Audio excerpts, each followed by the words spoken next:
Vendredi, je pars. Aux France, en France, à la France. À ton avis, quelle est la bonne réponse? Vendredi, je pars en France. Si tu as bien répondu, félicitations. Si tu as fait une erreur, assure-toi de regarder cette vidéo jusqu'au bout car j'y explique 4 règles qui vont te permettre de ne plus faire d'erreur en ce qui concerne la préposition que tu dois utiliser devant les noms des pays. Tu es prêt? On y va. Le genre d'un pays en français est généralement déterminé par sa terminaison. Et voici 4 règles à suivre.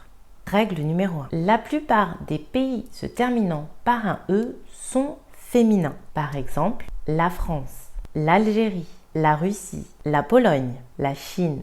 Règle numéro 2. La plupart des pays avec d'autres terminaisons sont masculins. Par exemple, le Canada, le Japon, le Maroc, le Brésil.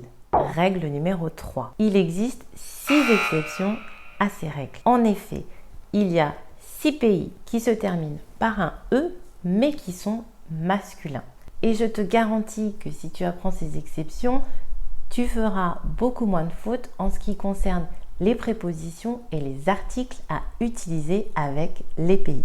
Nos 6 exceptions sont le Belize, le Mozambique, le Zimbabwe, le Cambodge, le Mexique et le Suriname. Règle numéro 4. Certains pays sont pluriels. Par exemple, les États-Unis, les Seychelles, les Philippines, les îles Féroé, les Pays-Bas. Pourquoi le genre des pays est-il important? Premièrement, le genre va affecter la façon dont tu utilises les articles en français. Et oui, les articles tels que le, la, l'apostrophe et les doivent s'accorder en genre et en nombre avec le nom qu'ils modifient.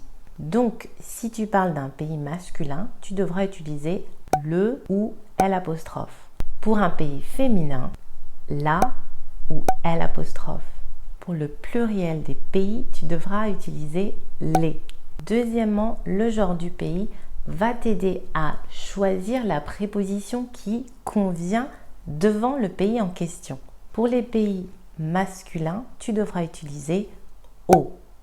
Pour les pays féminins, tu devras utiliser en. Et pour le pluriel des pays, tu devras utiliser au. Par exemple, dans 2 jours, je vais en France. Ils aimeraient emménager au Canada.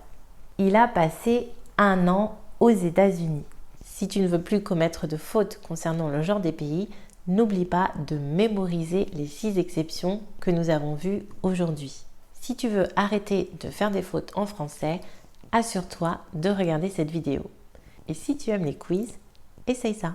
Si tu as appris quelque chose, considère me laisser un pouce bleu et n'hésite pas à t'abonner à ma chaîne. En attendant la semaine prochaine, je te souhaite de passer une superbe journée et je te dis à très bientôt. Kenavo!